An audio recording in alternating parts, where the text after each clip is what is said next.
So the question I actually want to ask is about knife crime. Knife crime is really out of control. Just very recently, we've heard that two 12-year-old boys managed to get their hands on machetes. Panel, this is out of control. And is it time now that you put something in place that you need to have a license for this, so that to prove that they actually do need these knives? And are you going to stop these knives being put into the system? As a person with a disability who loves London, I don't feel safe. What are you going to do? So we're talking about, the specifically machetes, what you might call obnoxious knives, like zombie knives or machetes, that there is no earthly reason anybody should be carrying around in London. I am getting a bit bored of the heckling, partly because I can't hear the answers and partly because people have come along tonight to hear the Mayor of London and the Deputy Mayor's talk, not you. And I apologise if that offends your ego or your sensibilities, but carry on and you'll be taking an early bath, to use a football analogy. Dinesh, thanks for your question, and I can understand why you're scared when you see these weapons. There can be no justification for having a machete, a zombie knife, and the like.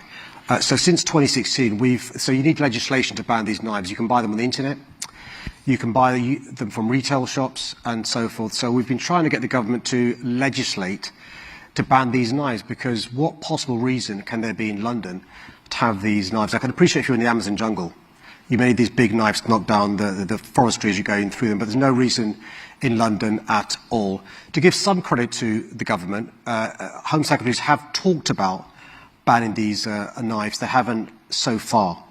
And so what we're hoping is the next government will ban these machete knives, these zombie knives, these long knives. I mean, Sophie and I have been on weapon sweeps, Dinesh, where we found these knives hidden away in bushes, where people have left them there because they worry that maybe stops and search could be found, and they go back there to grab these machete knives and zombie knives. So the first thing is to change the law, to outlaw these knives. The second thing is to make sure we teach young people that actually if they carry a knife, they're not making themselves more safe, they're making themselves less safe.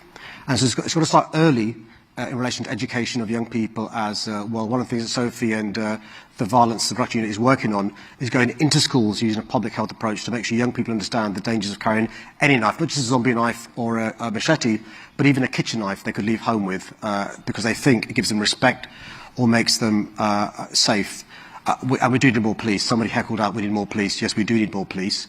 We've had police officer numbers going down for a number of years. We've had youth clubs closed down over a number of years. We need more things for young people to do, more constructive things for young people to do, and good police using the law properly to get these knives off our streets. What about the shops, Sophie Linden? I mean, the sort of other end of the telescope. Could there not be more provision in shops of what they can and can't sell? So we do work with trading standards officers across London around working with shops so that they check the age of those people coming in to buy knives. It's really important that is, you get checked for alcohol, you should get checked for knives. And we've also been working and calling for much tougher regulation on online sales, because it's not just the shops. You can quite easily buy some of these really horrendous knives and just kitchen knives, and they can be delivered to you with no proper checks. And it's a real issue. We do need much better regulation, and the online platforms need to take some responsibility about who they are sending those knives to and the types of knives that they're sending out, because at the moment it is too easy to buy really dangerous knives either online, and we are working with shopkeepers and trading standards officers to really try to regulate that better. I'm always struck by how the figures stay surprisingly steady. I think 2015 there were 120. The early figures for 2023 suggest about 110, which is broadly down with the 2022 figure. The peak in 2019 was 153. So if it were a graph, it would be fairly steady, which suggests that nothing you're doing is working. So the ONS, the most recent figures from the ONS, that's the Office for National Statistics, says violence in London is the least across the country. So you're less likely to be the victim of violence in London than the rest of the country, and you're less likely to be... Well, hang on a minute, because if you say liar, I will have you removed. The Office of National Statistics is considerably more reliable than your Twitter feed, madam. I can tell you categorically that the populations in Bedfordshire, Cleveland, Merseyside, West Mercia, South Yorkshire, Humberside and Northumbria are all ranked higher in 2023-2024 than London is. And you're also less likely to be injured because of violence in London as well, but it's still too high. Look, Dinesh is scared. He's not lying, he's scared. So we can't pretend he's not scared.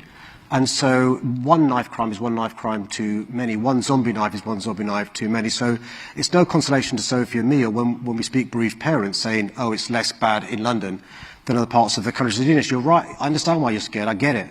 And that's why we're going to carry on, supporting young people, investing in youth clubs, but also being quite clear about the need for enforcement. Although I think some Londoners are increasingly irritated by the portrayal on social media and by some political actors of our city, a city that we love, as having a bigger problem with some of these issues than elsewhere in the population. I don't know if you can be patriotic about a town, but it offends many of our sensibilities, and it's something that's popping up increasingly on my LBC show.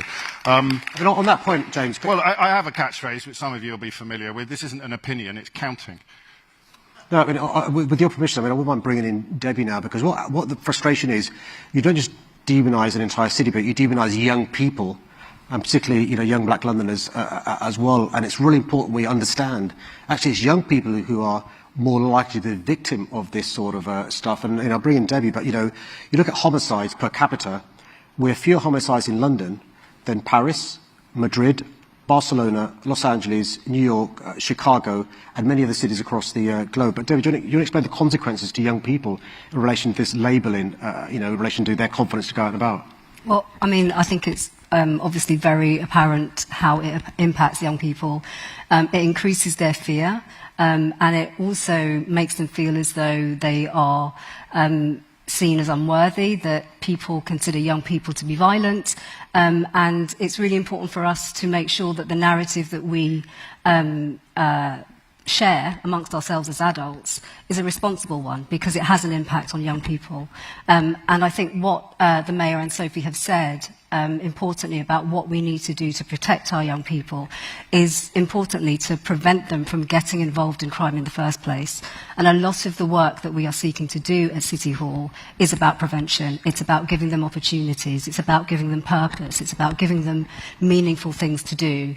The VRU does an awful lot of that. Some of the work that my teams do in community sports engages them in diversion activities, giving them things to do on their weekends, in their school holidays, at all times when the risk to them of either becoming a victim of crime or perhaps becoming a perpetrator because of all of the other reasons that young people get involved in crime, we need to do what we can to prevent that from happening. So it's really important for us to tackle the drivers early on, and also for us to act responsibly in the way that we talk about young people. Next question is from Nicholas, who is from Barnet. Nicholas, when you're ready. Hello, Mr. Khan and his team.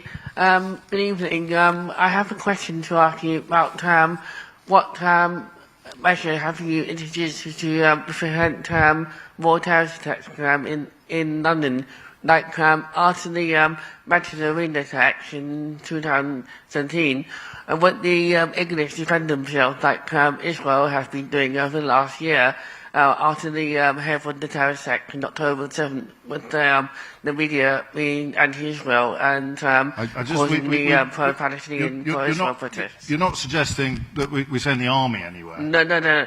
What measures will be done? So what measures are we taking against terror attacks that have been enhanced since the Manchester Arena terror attack? Nicholas, it's a really good question, because, look, we know, unfortunately, London's a target for terrorists. The phrase used by the Commissioner and the head of counter-terror, it's their phrase, not mine, is unfortunately the best way to think about this is not a question of if, but when, because that gives us the right attitude to make sure we're safe. And so, unfortunately, we also know, James, as Nicholas was alluding to, when there are tensions in the Middle East, it can sometimes spill over into our country. And other great cities across Europe are also worried about this. So the first thing is all of us have got to be vigilant. We've all got to make sure if we see something suspicious, if we see a change of behaviour, if we see something lying about, like a bag, we report it. Err on the side of caution. We're also, Sophie, Debbie and I, invest in a lot of money in young people and great groups that work with young people to stop them being radicalized in the first place. So when somebody comes along who's a charismatic preacher of hate, or somebody comes along who's, a certain sort of view and tries to indoctrinate young people, they're resilient to reject those sorts of hateful messages. And we've been in schools, colleges, do some really good work with young people to avoid what could happen if they're not properly understand how to reject these sorts of messages. Then there's the enforcement side in relation to the Manchester attack. So the great lesson we've learned from there that we used in London was called grey areas. This is where the arena, so the arena's the security's responsible for the arena. Further away is the police, but in between there are grey areas. Who's responsible for those? And in the coronation, we used the lessons from Manchester Arena to make sure all of London was safe, because there are lots of grey areas, because we've got to learn the lessons from unfortunate attacks that happen, because just like the bad guys are evolving to find new ways to harm us, we've got to find and evolve new ways to keep us safe. And to reassure you, the Met Police Service speaks to colleagues across the globe to learn best practice, not just in Manchester, but around the world, about things we can do, including what's on the internet, what's online, and so forth. And the experts have said publicly, I'm not breaching confidences, James, the next attack will probably be a lone perpetrator. He or she's been radicalised either online or because of what's going elsewhere. And so we've all got to be vigilant about this sort of stuff. Are you aware of any intelligence suggesting the threat has increased as a direct consequence of the current warfare in I'll bring Sophie in. So both the head of counter-terror has talked about this and his concerns in relation to this. He's a chap called Matt Dukes. And in fact, so has the government in relation to their concerns around November, December, have talked about this, as indeed other cities have as well. Sophie. I mean, the threat level hasn't been increased because of it, but I was just going to add one other thing, is that there's obviously trying to prevent, especially, prevent people from going into extremism and into violence. And there's the fantastic work that Sadiq's already talked about. We've reached over 100,000 young people with that work. I've sat in those lessons. I've learned things. They're fantastic lessons and really engaging for the young people. But what's been really important in the last 2 times that Sadiq has been elected, he has commissioned reviews into making sure that London is prepared. So making sure that all the partners understand what their role is. Are there any vulnerabilities? There's been 2 reviews and all those recommendations have been followed through. And again, this time we are also going to be looking at how we can make sure that London is prepared, so that we try to make sure that the worst doesn't happen, but we make sure that we are ready just in case. I just think, bearing in mind where you're from, I've got to say this, irrespective of what's happening in the Middle East, there is no excuse for either anti-Semitism or Islamophobia.